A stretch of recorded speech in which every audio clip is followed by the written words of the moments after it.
part 2 of our epic day. We are on our way to the Royal Albert Hall to see Arnold Schwarzenegger in a Q&A to promote his book, Be Useful. It's his second autobiography, and I've been avoiding all podcasts and interviews for this, so to go in completely fresh and not have any anecdotes I've already heard. So really looking forward to this. We're on our way there now, and I'll let you know how we get on.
Well, this is insane.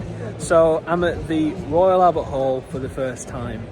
I have a book waiting for me on my seat of the King, and we are here. Look at that. It's just filling with people. We're quite early. This is just incredible. What a day we've been having. It's just amazing.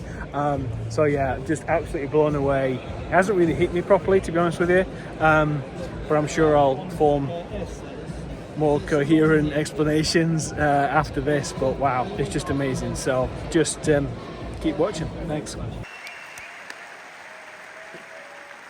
you. Thank you. What a welcome. This is fantastic, I tell you.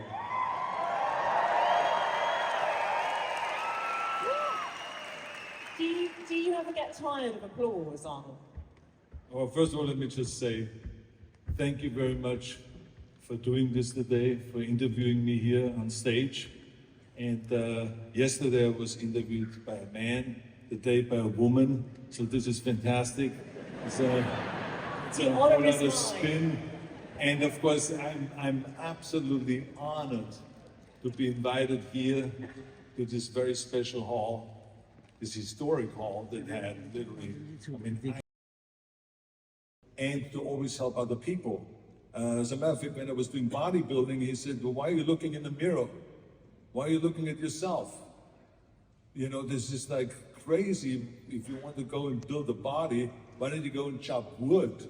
For your neighbor lady that is 80 years old, why don't you chop some wood? That will give you muscles, and you're doing something good and useful. And so this is what I always heard, be useful, be useful. And even the day when I sleep, past 6 o'clock in the morning, I heard this voice from my father, be useful. And that means get out of bed and get your butt going. More than my movie did. Then it did Rocky #2, and then I did Conan. And then all of a sudden, you know, people started talking about his body in Rocky #2, that he got more muscular. And I said, what? You call this muscular? I said, what the hell?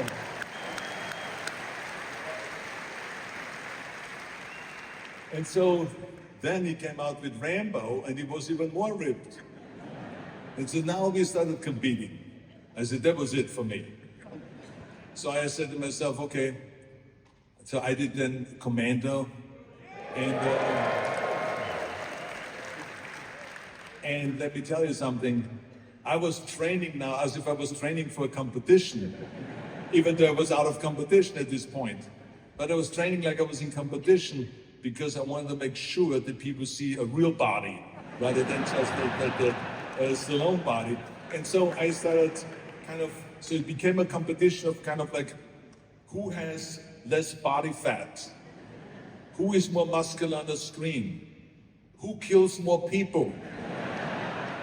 Who makes more money at the box office?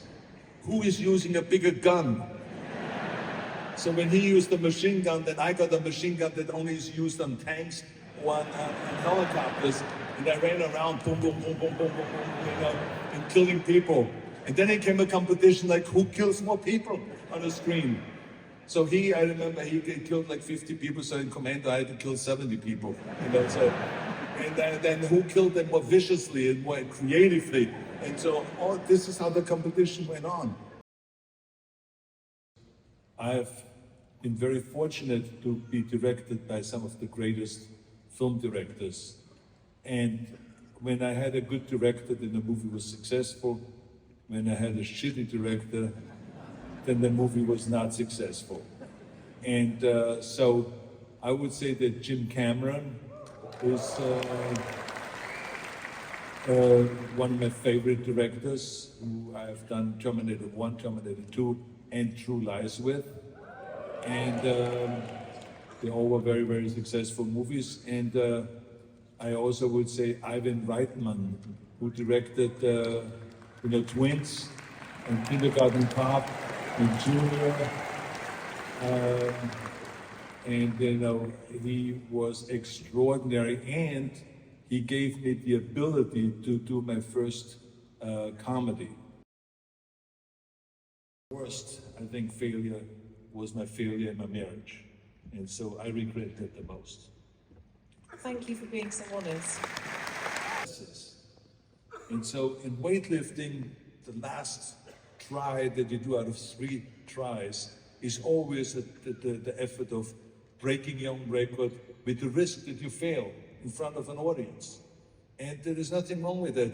I mean, Michael Jordan, the greatest basketball player, I remember one time said in an interview, I've missed and failed with 5,000 shots. I have lost 200 games in the playoffs, and I have made mistakes over and over, and because of that, I became the greatest basketball player of all times. So it's from the failures that we learn, and this is why it is so important to address that subject, because so many people are frozen because of failure.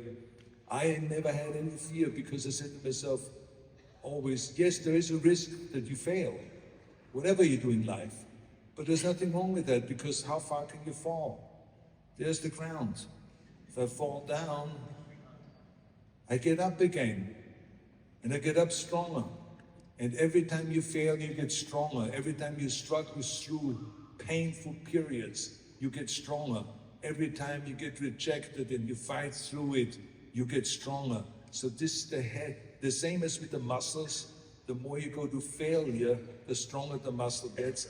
The more you go to failure with your head, the stronger you will get as a person, and the stronger your character will get. So don't shy away from failure. Failure is good, and you got to look forward to that failure, because it means that you pushed yourself beyond the limit, and that's what made you fail. But get up again. Losers stay down, but winners always get up. No matter how many times you fail, you get up and you keep marching forward to try to achieve your goal. That none of the movie lines we knew ahead of time that it's going to be a hit. None of them. Even I'll be back. I mean, when I think back, and I talk about that in the book, when I think back about that Jim Cameron and I were arguing about that stupid line. I mean, I said to him, I said, I'll be back. I said, it sounds weird. I said, it's better machine-like if you say, I will be back. And he said, no, I want you to say, I'll be back. And I said, no, I want to say, I will be back. And this is how I went back and forth until he said, look, who is the goddamn writer here? And I said, you? I said, well, then say, I'll be back. I say, I don't tell you how to act and you don't tell me how to write. And so this is how it was resolved. And then he says, look, I give you 10 takes. Let's do 10 takes and you say 10 different ways. And then we together pick the take that we like the best. And that's what we ended up doing. But we had no idea that this would be a repeated line. Only when the movie came out and people started coming up to me and said, you know, oh, I saw Terminator, you know, say that line, I'll be back. And I said, I'll be back. And they said, no, the way you said it in the movie. The way you said it in the movie. And I said, I'll be back.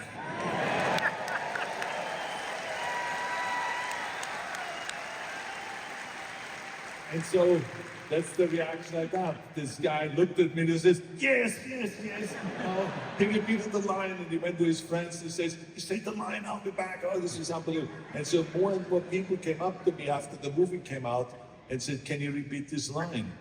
And then I started repeating the line and then I started using it. I said, it really caught on. This is the big line. And but we had no idea that it would be the most quoted line in movie history. I mean, it's like amazing. I use it now a lot of times in my speeches or when I was campaigning and I was giving a speech. And I always would say, turning to the audience, I said, remember, I'll be back. You know, and the people would be screaming and they thought they're voting for the Terminator rather than for Arnold. But I didn't care as long as I got the vote.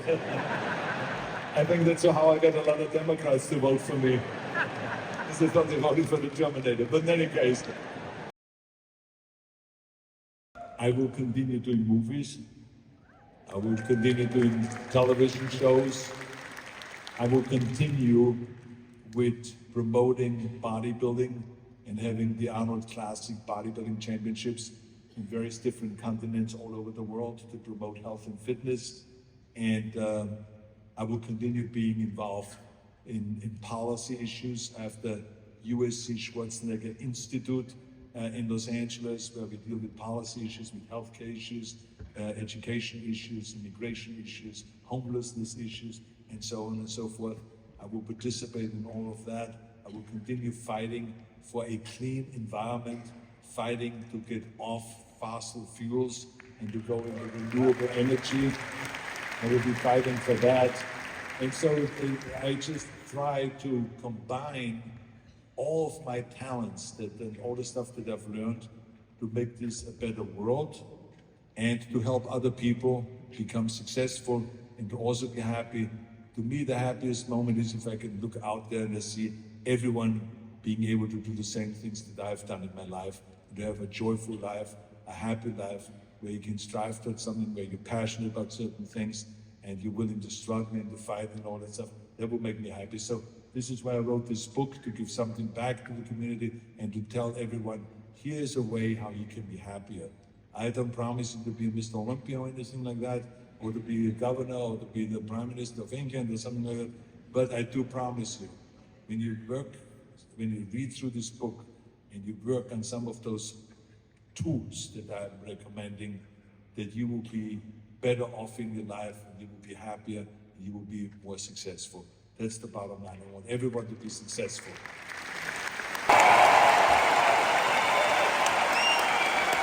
Thank you very much.